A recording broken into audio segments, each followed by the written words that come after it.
Ladies and gentlemen, as you watch this, keep in mind, the man's a paraplegic. They know he's a paraplegic. He's not moving in a threatening manner. Look at him. He's adjusting his pants. I don't know, whatever the case. They had options. They can come up from behind him. They can stun him. He's not moving in a threatening manner, for Christ's sake. But a black man in Delaware, you're always moving in a threatening manner. Because you know what you are down there? A nigger, as I've already said. And that's why I won't go there again. At the outset, let me tell you this. We are dealing with white officers and a black suspect, okay? That, my friends, is the most likely combination to get you shot. And that is an empirical fact. You go back to the Baldus study, B-A-L-D-U-S.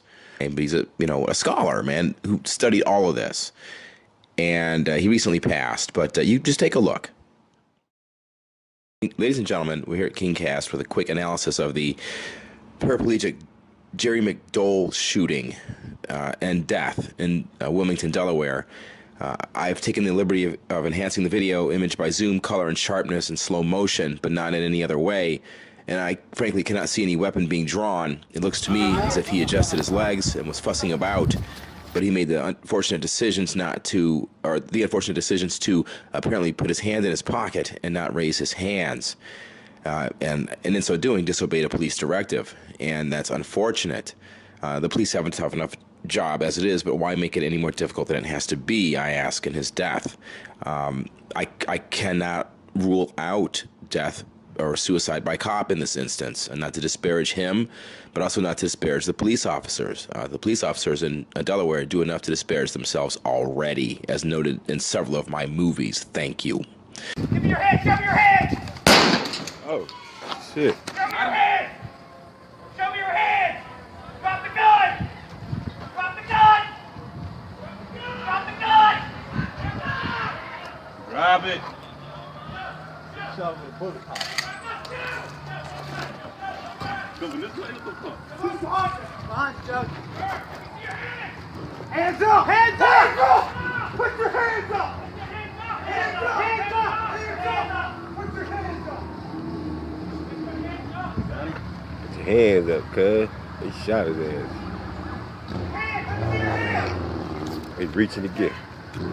Oh, he bleeding. He's bleeding. Grab his hand! What the fuck? They shot him with a pellet gun.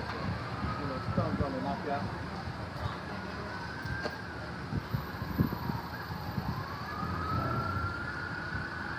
Man, put your hands up.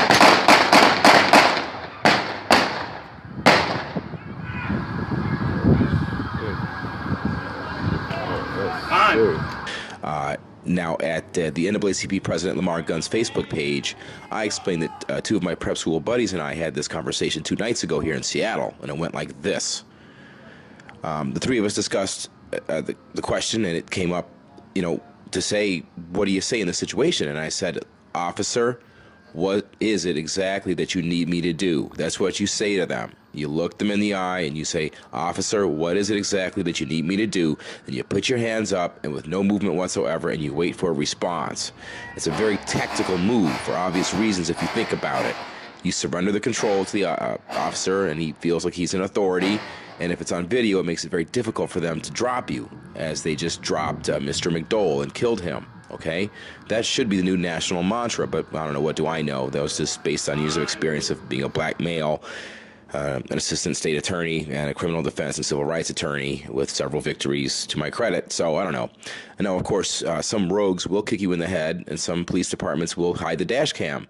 That's happened in Delaware, if you watch the video that's attached in this link. But that's the way it is, and I can tell you that Delaware is a very bad place for black people to be. I will never go there again, and it's the only state in the union. Well, I've done this in 10 states. It's the only state in the union that has threatened me with arrest for running video at a recorder of deeds office while I was there investigating the stolen Lamar Gunn election for Kent County Register of Deeds. And then they got a crooked judge named Robert B. Young to affirm all of it. Who just ignored all of the prevailing and current First Amendment law. And that's why Delaware is a very bad place for black people. Get the hell out. And that's it. We call for calm and peace on the streets. This is unjust. He was in a wheelchair, paralyzed from the waist down. There's video showing that He didn't pull a weapon. He had his hands on his lap when they opened and fired on him 5 more times. When Mr. McDowell began to remove the weapon from his waist, the officers engaged him. And as a result of the injuries Mr. McDowell sustained, he lost his life. We have an unfortunate situation here, but we will get to the bottom of this. We want answers just like you want answers. This will be investigated to the fullest. We will see to it that a fair and impartial investigation and determination is made in this matter. We all realize this is not business as usual, and we all take our responsibilities seriously. Oh, really? Listen, not to disparage this gentleman here, but I have not seen Delaware take anything involving voting or civil rights seriously in the whole time I've been following the stolen election with Lamar Gunn, or my civil lawsuit on First Amendment grounds, or the shootings or the lynchings. They don't care, all right? Matt Dent is put there to be the water boy for Governor Markell, and they're going to cover up anything and everything whenever they can. And that's just the way it's going to be in Delaware. It is beholden to the banking and corporate interests. It is the banking capital of the country, and I see this and I know this because I deal in mortgages every day. All right? Delaware is a full of shit place to be. If you're black, get out.